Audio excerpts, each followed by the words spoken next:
Olá, sejam todos muito bem-vindos ao Devaneios Filosóficos, o podcast que vai trazer reflexões do nosso dia a dia. O meu nome é Andreone Medrado e esse podcast é um podcast livre, um podcast aberto para discutir coisas que acontecem na sociedade, no cotidiano e que podem ou não afetar a nossa psicologia, a nossa subjetividade e nos ajudar a fazer questionamentos muito mais do que trazer respostas. Então venham comigo, acompanhem aqui nossos episódios e vamos devanear. Você já parou para pensar no tanto de coisas que não são ditas, mas que falam muito sobre nós e sobre a sociedade?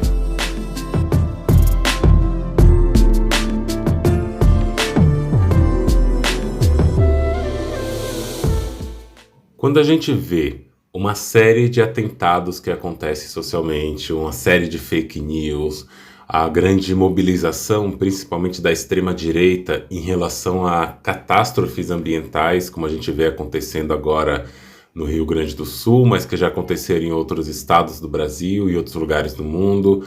Quando a gente vê o genocídio que acontece em Gaza, na população palestina sofrendo aqueles genocídios promovidos por Israel.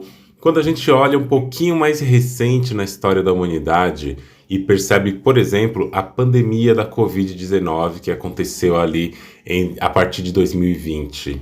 Quando a gente olha tudo isso e vê que mesmo com um grande aparelho científico, uma grande mídia, a gente nunca teve tanta informação na nossa história enquanto população humana quanto a gente tem hoje. Nós temos informações assim que chegam a cada segundo, quase literalmente a cada segundo. Mas mesmo assim, durante a época da Covid-19, quando estava mais alta, mais forte, porque não parece que acabou, muitas pessoas ainda pegam Covid-19, mas mesmo durante o período, a gente percebia que existiam pessoas que eram anti-vacinas, pessoas que não acreditavam, inclusive, que era um vírus, não acreditavam que era alguma coisa que acontecia, que tomava conta do planeta. As pessoas achavam, por várias argumentações baseadas em vozes da cabeça, da maioria das pessoas, que era um problema que era fácil de resolver, inclusive com medicamentos que não eram testados cientificamente. A pergunta é, essas coisas que se somam a tudo isso, e aqui a gente pode colocar inclusive transfobia, racismo e outros tipos de genocídios, isso tudo é falta de conhecimento ou isso é parte de um conhecimento produzido e selecionado para essas comunidades para que aconteça desse jeito? O racismo, a transfobia, a misoginia, os feminicídios e transfeminicídios, o Brasil ocupar o ranking de país que mais mata travestis e transexuais no mundo.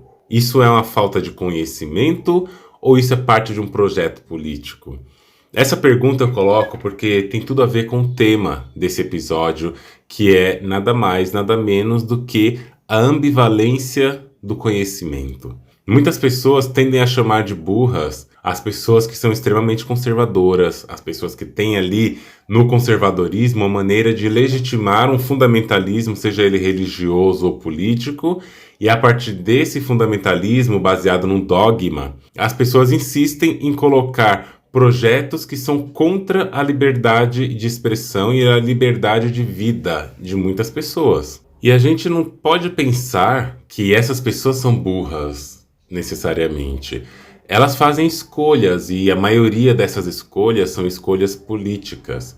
O modo como a extrema-direita se posiciona para se relacionar com o conhecimento, com as informações, é um modo muito parecido como a religião cristã, principalmente, se posicionou e se posiciona para construir a sua lógica de funcionamento. E essa lógica, ela geralmente é baseada na produção de uma verdade única, e essa verdade única, ela tende a suprimir as outras verdades que poderiam existir no campo da percepção. Então, nesse lugar onde o conhecimento ele é vasto, ele é ampliado, ele é difundido numa velocidade que a gente nunca viu igual, a gente também tem a construção cada vez mais fechada, cada vez mais restrita, e muitas vezes com a camada muito grossa do conhecimento que circula em determinados grupos. Muitas vezes o que a gente está chamando de uma sociedade mais desconstruída, mais aberta ao saber, mais colocada para pensar, pessoas que estão aceitando mais sexualidade, raça e etc. Às vezes isso está acontecendo dentro da nossa bolha. Quando a gente olha para fora da bolha, quando a gente olha para fora do nossa redoma, a gente acaba percebendo que não é exatamente assim, que não funciona exatamente dessa maneira como a gente está acostumado a ver. E isso nos coloca a pensar qual que é a importância do conhecimento que circula socialmente. Nós temos universidades produzindo muito conhecimento, muito conteúdo, de fato, ainda muito etnocêntrico, né, em relação a eurocentrismos estadunidenses, esses conhecimentos que ainda se colocam como referencial do norte global. Mas a gente sabe também que a parte do conteúdo acadêmico produzido ali que chega na população nem sempre é de uma forma que é satisfatória. Muitas pessoas na população que não é a população acadêmica, ou seja, a maioria da população, não tem acesso direto ou indireto ao que é produzido na academia, a não ser por divulgações científicas. Mas quem que está fazendo essas divulgações? Quem que está produzindo uma abertura ao pensamento, uma abertura ao modo de olhar isso, que faça conexões plurais? E é aqui que eu coloco a importância da gente pensar na ciência, no conhecimento científico, não como aquele lugar que é inacessível às pessoas, não como aquele lugar que não comporta outras maneiras de pensar, mas a ciência como esse lugar onde amplia o conhecimento e vai trazer modos da gente entender o que? O mundo, a partir de uma observação empírica, a partir de um método, a partir de uma observação que não se pretende fechada em si, que não se pretende algo que é imutável. Se é imutável, não pode ser ciência. E como que a gente pode tentar entender a ciência? Olhando a ciência como algo que também pode ser transformado. Porque aqui eu não cairia jamais na ingenuidade de romantizar a ciência acreditando numa neutralidade. Não existe uma neutralidade científica. A ciência precisa urgentemente colocar-se também em diálogo com a sociedade, com o ativismo, com a militância. E perceber que mesmo o fazer científico, ele também é um fazer político e ele precisa estar atento a isso. Tem um texto de Sari Van Anders, de 2012, que aqui eu faço uma tradução livre e vou adaptar também para uma linguagem neutra, que vai dizer o seguinte: pesquisadores de uma ampla variedade de disciplinas, incluindo áreas de orientação biológica como biopsicologia, neurociências, ciências biomédicas e evolução, estudam tópicos relacionados à bissexualidade. No entanto, nosso treinamento em biociências raramente inclui atenção focada nas questões sociais em torno das medidas que usamos ou das variáveis que estudamos. Em vez disso, somos ensinados explícita e implicitamente que a ciência é ideologicamente neutra. Embora nossos colegas da ciência e não científicos demonstram nitidamente que isso não é o caso. Na verdade, muitas vezes somos realmente desencorajados a pensar sobre questões como empoderamento ou justiça social, porque a ciência nos diz que por meio de instrução e ou imersão, que essas são preocupações ideológicas e que não têm lugar na ciência ideologicamente neutra. E esse texto, esse trecho especificamente, ele traz o que eu quero dizer. A gente, enquanto cientistas, enquanto pessoas que colocam a ciência para pensar, para fazer a roda girar, para fazer uma produção que vai contribuir com a livre expressão, com a vivência, com a existência do ser humano, nós também temos que considerar aspectos históricos, aspectos sociais, que vão produzir também o próprio ser humano. Se a gente estuda o ser humano enquanto um objeto de laboratório, isolado dentro de um laboratório, a gente perde todas as influências que atuam sobre esse organismo. Isso só vai acontecer quando a ciência dialogar junto com o próprio sistema onde todos estamos inseridos, inclusive nós cientistas. Nesse sentido, é importante a gente não construir essa rivalidade entre o que é ciência, o que é ativismo, o que é militância, porque no fundo, esses saberes, eles não se anulam ou não deveriam se anular, eles deveriam se complementar, eles deveriam se colocar num lugar de compreensão mais ampliada sobre a história do conhecimento do que colocar como fechamento de caixinhas. Eu compreendo, por exemplo, que a depender de como a pesquisa é feita e a depender do que e de como algo é perguntado e enunciado, nós teremos respostas distintas sobre o mesmo fenômeno.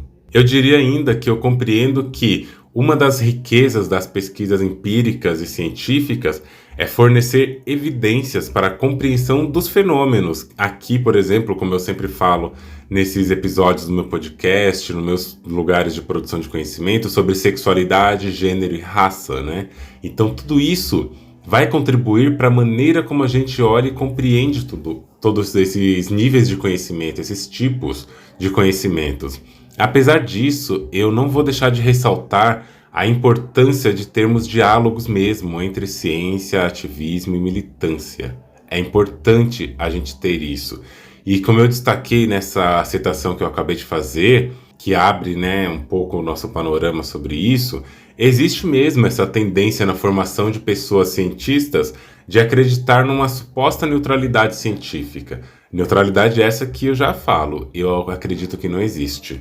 Mas isso não significa que a ciência é um espaço sem confiabilidade. Quer dizer, na verdade, que ela precisa também se ocupar de epistemologias que vão ter um diálogo mais aberto com outras pautas que existem para além dos muros conceituais que cercam as torres de marfim, né, de cientistas e acadêmicos brancos que estão ali pensando e dialogando com referências baseadas em noções eurocêntricas estadunidenses, que são referenciados e que referenciam, sobretudo, a partir de motivações também situadas nessas lógicas do norte global. Então a gente precisa pensar a respeito disso, aumentar a nossa perspectiva para a compreensão, né, do que é o conhecimento e de como ele pode atuar. Então fica de novo a pergunta: a falta de empatia, o genocídio, tudo que acontece enquanto algo que destrói a vida é a falta de conhecimento? Eu acredito que não. Para a construção de campos de concentração, para a construção de navios e para a organização logística e de todas as ordens, tanto mercantilistas quanto de manutenção de algum estado, né, nem qualidade, algum estado de vida, os campos de concentração nazistas precisaram de muito conhecimento para serem criados, para serem mantidos, para serem colocados como uma fonte da morte. Os navios negreiros foram colocados a partir de produção de conhecimento. A própria ciência do século XX, XIX também, foi uma ciência muito baseada no racismo científico. Essa questão do racismo científico que vai produzindo um certo saber de legitimidade é conhecimento, não é a ausência do conhecimento. Hoje a gente tem também muitas informações, a gente tem possibilidades de falas a respeito da transfobia, a respeito do racismo, da misoginia. As pessoas não acessam isso ou, acessando, escolhem um outro caminho.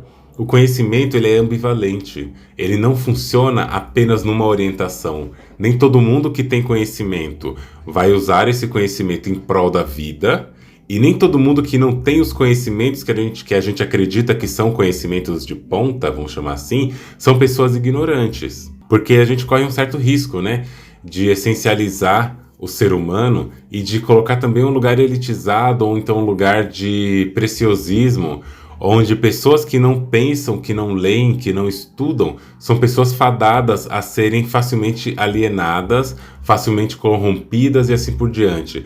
É um fato que ter mais acesso pode representar ter mais conteúdo, mais conhecimento e mais ferramentas, mas não quer dizer que o acesso ele seja único e exclusivo do modo como a gente conhece. Quando a gente está falando de sexualidade, que é um grande tema que eu trato, a gente tem que entender que existem transições na maneira como o próprio conhecimento é produzido e na maneira como as próprias instituições veem isso. Hoje a gente ainda enfrenta profundamente falas transfóbicas, principalmente de feministas radicais, que são aquelas feministas brancas, trans-excludentes, embora eu já vi, infelizmente, algumas feministas negras se nomearem como feministas radicais, né? Mas o feminismo trans-excludente, radfem, que é transfóbico, ele pega de conhecimentos também que estão sendo produzidos na biologia, na medicina, na psicologia, psiquiatria, para tentar transformar em anormal, em patológico, em destoante, inadequado corpos trans. Então o conhecimento ele tem essa ambivalência, ele vai servir para as duas coisas, para um bem ou para um mal, se quiser trabalhar nessa dicotomia. E quando a gente está falando, por exemplo, de sexualidade, da orientação sexual, é legal a gente pensar que inicialmente, né, no começo dos estudos acerca disso, remontando ali século XIX, século XX, a gente tem que inicialmente a não heterossexualidade, ou até antes disso, né? Ela era considerada uma parte natural da vida. Pegar em outras populações que não as ocidentalizadas também a gente consegue ver isso. Sistemas de crenças que eles vão chamar aqui, entre aspas, de pré-religiosos e espíritas. Esse tipo de construção, né? Nesses lugares, o que hoje a gente entende no Ocidente como heterossexualidade não foi necessariamente o tempo todo algo discriminado, algo considerado errado e anormal.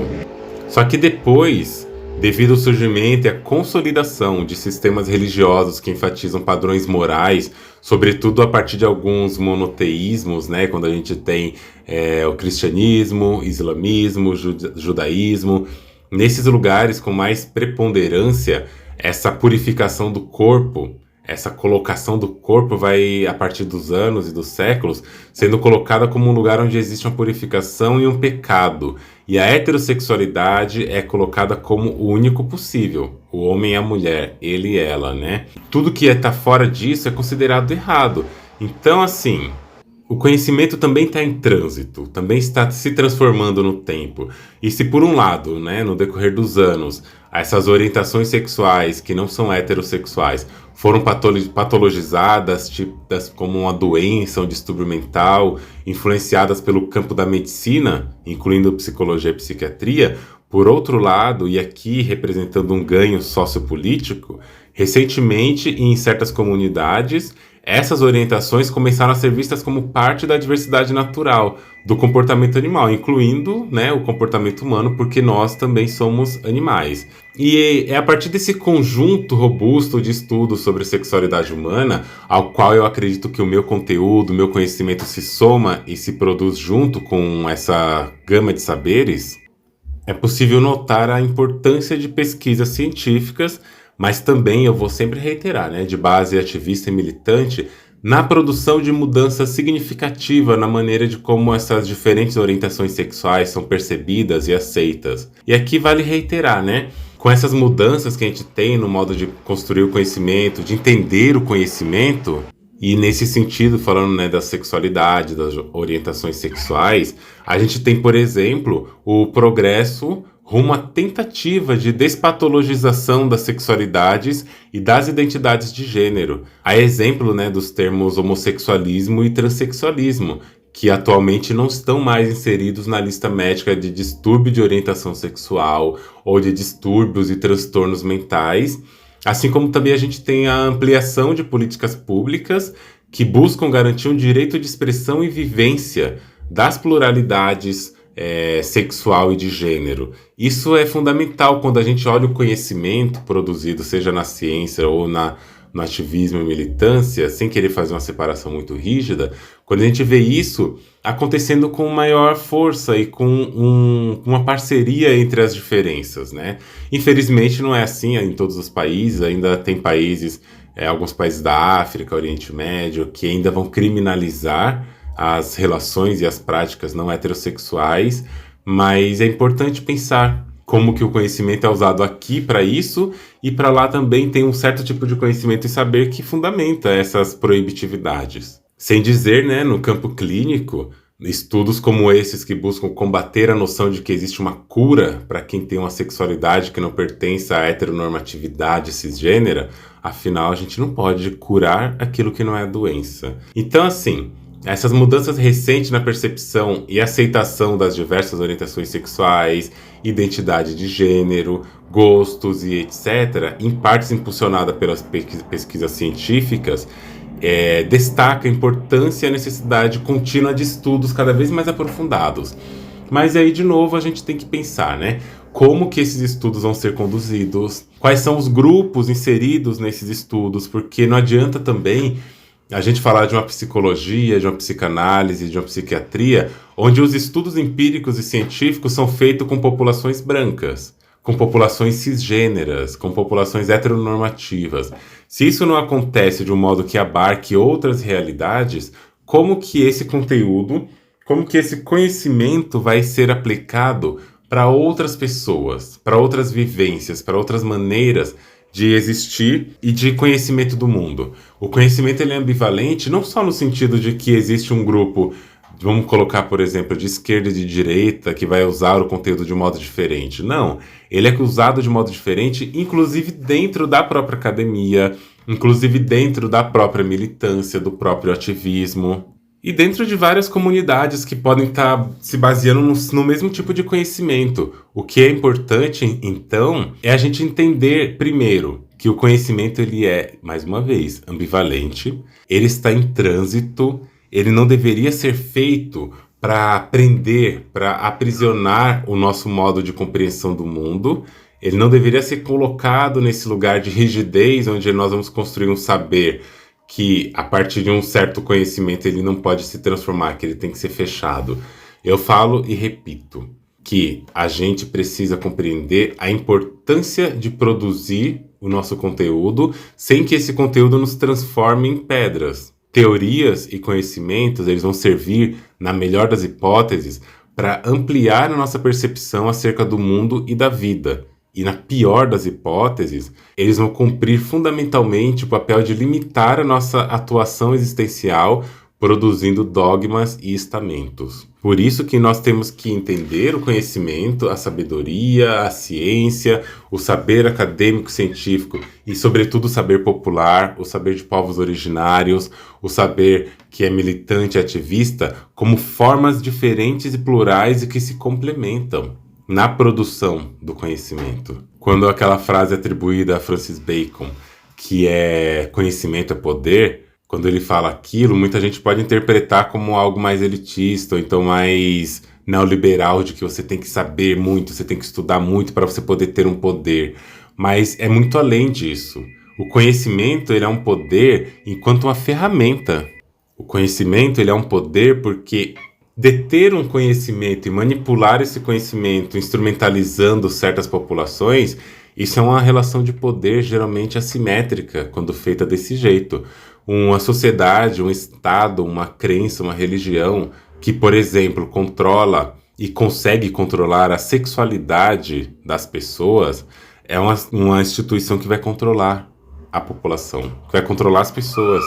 Controlar a sexualidade de uma população é controlar a população. E não é brincadeira, eu falo assim, mas é a sexualidade, a expressão do corpo, porque sexualidade está para além de sexo, né? A produção e o controle do corpo das pessoas é o que vai organizar um sistema capitalista, é o que vai organizar um sistema baseado na economia dos afetos, baseados em uma série de mecanismos que vão se mexer na subjetividade. A psicologia, a psiquiatria que produz uma teoria do sujeito e persegue o sujeito que está naquela teoria, não vai olhar para as pessoas em sua pluralidade, vai olhar para as pessoas quase como procurando defeitos, procurando marcações de um conteúdo que foi construído para ser assim. Então, geralmente vão encontrar os problemas que querem, vão encontrar os diagnósticos, vão encontrar as doenças, os transtornos e distúrbios, porque foram colocados ali. E se foram colocados ali, vão ser encontrados. E aí a gente pensa, qual é o papel da ciência? Qual é o papel da ciência na construção do saber e na construção de uma sociedade melhor? Na construção de uma sociedade melhor em que sentido? Onde as pessoas possam cada vez mais ter a sua dignidade, a sua vida, a sua produção da sua subjetividade, sendo menos afetada por um imperialismo, como a gente vê ao longo da história do saber, do conhecimento, o imperialismo que vai querer impor sobre pessoas qual é o jeito certo ou errado de viver, quando na verdade a gente tem que compreender que são diversas as possibilidades. A ciência baseada apenas em um dogmatismo, que isso é um risco que pode acontecer, vai ter uma ciência racista, vai ter uma ciência que é epistêmica, que assim como a gente percebe na colonização, vai limitar o saber das pessoas. Mas existe uma possibilidade de fazer um saber onde a gente tem os conhecimentos científicos servindo também em favor da população, da humanidade.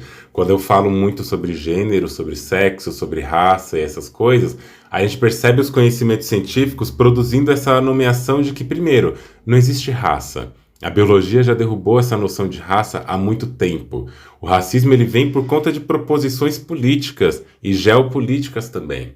A gente sabe que essa noção de sexo biológico não define homem, não define mulher. É inclusive uma noção que deve ser questionada. A biologia, a partir da construção de um conjunto amplo de saberes sobre hormônios, cromossomos, hipertrofias de alguns órgãos do corpo, como a glândula supraadrenal, algumas modificações de alterações cerebrais, anatômicas e fisiológicas, e outros aprendizados e ensinamentos que nos mostram que orientação sexual, que gênero, que raça, que sexo e sexualidade tem muitas bases que estão envolvidas e não existe uma coisa definitiva. O que define o homem, o que define a mulher, é uma construção baseada nos saberes políticos em disputa. O que produz o branco, o negro, o amarelo, o indígena, marrom e assim por diante, são também narrativas que estão politicamente em disputa. E a ciência produz um outro lugar. Esse modo de compreensão sistêmica e também integrada é um modo como eu penso que o conhecimento acadêmico, científico, popular vai produzir mudanças. O conhecimento é ambivalente. Nós não podemos imaginar que o conhecimento ele tem uma função específica ou só uma função. O conhecimento ele vai produzir, inclusive, funções, ele vai produzir necessidades. E a gente vive muito uma era de neoliberalismo muito acentuada, onde é importante a gente olhar para a nossa maneira de ver e perceber que a própria informação ela está individualizando a nossa maneira de se colocar socialmente. Nunca estivemos tanto conectados na história da humanidade, mas também nós nunca estivemos tão sós. Nunca tivemos tanta solidão, nunca tivemos tantos casos de depressão, de ansiedade, de angústias formadas e produzidas por quê? Porque nós não sabemos mais o que fazer, não sabemos como escolher, como dar conta de tanta informação. Isso cria, junto com a proposta neoliberal, um fechamento na própria concha. A gente acaba tendo tanta praticidade para certas coisas e tanta fugacidade na maneira de interação com o mundo e com as pessoas que a gente acaba se fechando no individualismo, acreditando primeiro que tudo o que acontece nós vamos dar conta, que nós devemos dar conta numa produtividade exacerbada. Essa é a sociedade do cansaço, né? Onde a hiperprodutividade vai atingir níveis, como vai dizer Byung-Chul Han no seu livro que chama A Sociedade do Cansaço, vai atingir níveis onde nós vamos acreditar que nós somos nossas patroas, patrões, nós somos pessoas que temos autonomia completa sobre nossa ação. E um outro papel do neoliberalismo, do capitalismo, é diluir profundamente a nossa identidade, a nossa percepção enquanto pessoas que funcionam no grupo. Ao longo da história, a humanidade, os seres humanos, o Homo sapiens, evoluiu em grupos de aproximadamente 45 pessoas, né, como diz algumas contagens da antropologia, da paleoantropologia. Mas se a gente quiser olhar para como a gente tem hoje, nossas redes têm milhares e até milhões de pessoas na rede. Não quer dizer que todas as pessoas se entendam, se conheçam ou concordem entre si, mas existem redes complexas de pessoas que se unem a partir de vários contratos. Só que nunca fomos pessoas tão sós. Não é falta de conhecimento que nos leva a isso, não é falta de informação, é bem pelo contrário. Então, como que nós estamos aprendendo? Como nós estamos consumindo o conteúdo que está disponível para a gente?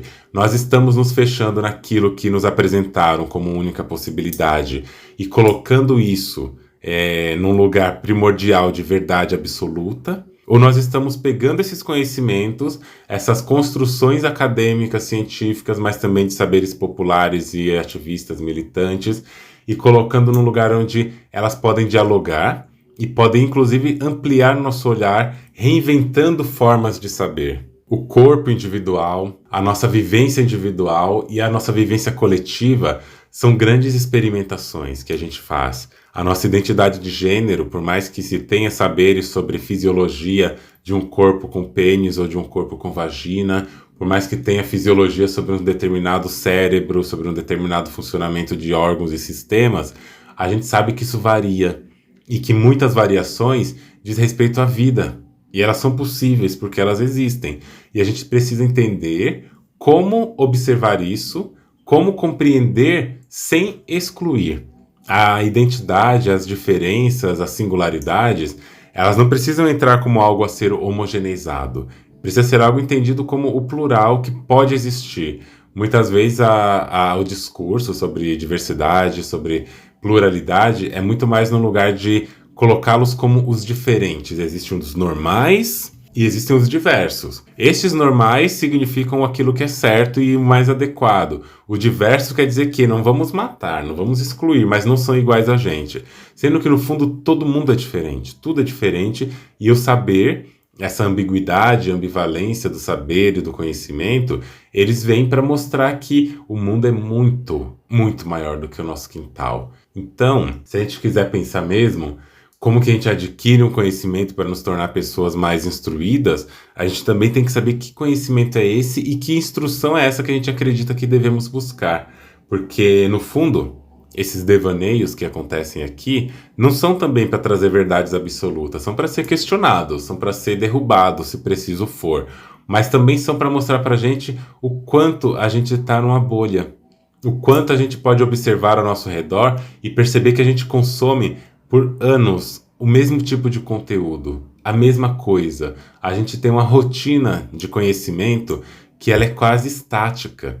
A gente tem uma rotina que é aprendendo as mesmas coisas, do mesmo jeito, da mesma referência, da mesma fonte, por anos. Isso produz em nós o medo da novidade, o medo da experimentação, o medo de se abrir para novas leituras, ou para novas conversas, ou para novos amores, para novas formas de sentir o próprio corpo e os outros corpos, porque a gente acaba desenvolvendo um medo de perder o comodismo. A gente acaba se acostumando com uma coisa que a gente acredita ser tão aberta e plural, mas que de repente virou a norma do nosso modo de vida. Então, os questionamentos aqui hoje é mais para a gente pensar isso, né? Como que é esse conhecimento que a gente tem produzido? E pensar que a extrema-direita tem cooptado isso pela lógica também da produção da crença, que é muito baseada numa religião, no cristianismo, onde eu vou falar em um outro episódio sobre culpa, o quanto o poder da culpa ele produz, inclusive, a forma como a gente aprende.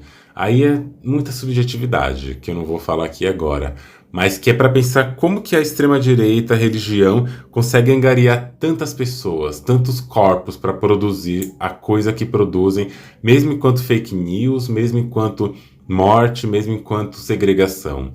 Uma pista que eu deixo aqui é de que alguns movimentos entendem, ou mesmo que não seja diretamente, compreendem que, para além de saber, para além de informação e para além de conteúdo, as pessoas também querem pertencimento. Elas querem pertencimento de grupo. E é isso que a direita, a extrema-direita e as religiões monoteístas fazem.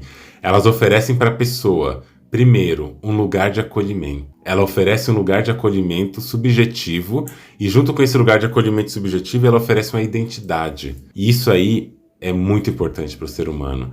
Como que o nosso conhecimento produzido, interpretado, tem fomentado isso? Tem lidado com essa construção de identitarismo, com essa construção de comunidade, de meio, de interação, que não tem sido suficiente para combater a direita e a extrema-direita. O nazismo acabou? Mais ou menos, né? A escravidão acabou? Não. A misoginia está longe de acabar, a transfobia, a LGBTfobia, estão tudo longe de acabar. Como que a gente entende esses fenômenos e usa do conhecimento que a gente tem e da possibilidade de procurar outros conhecimentos para combater esses sistemas? Você já parou para pensar? É isso por hoje, pessoal. Espero que vocês tenham gostado desse episódio. Lembrando que vocês podem seguir o meu perfil no Instagram, andreone.medrado, e você também pode seguir no Twitter, que tá andre1medrado. Vocês também podem enviar seus depoimentos, reflexões, críticas e sugestões no link que eu vou deixar aqui na bio, na descrição de cada episódio, de um formulário. Espero por vocês nos próximos episódios. E já não esquece, compartilhe esse podcast com alguém que você conhece, avalie esse podcast ali, porque isso nos ajuda a alcançar mais pessoas e ajuda também na nossa produção de conteúdo. Vejo vocês em breve e um grande beijo e até mais. Você já parou para pensar?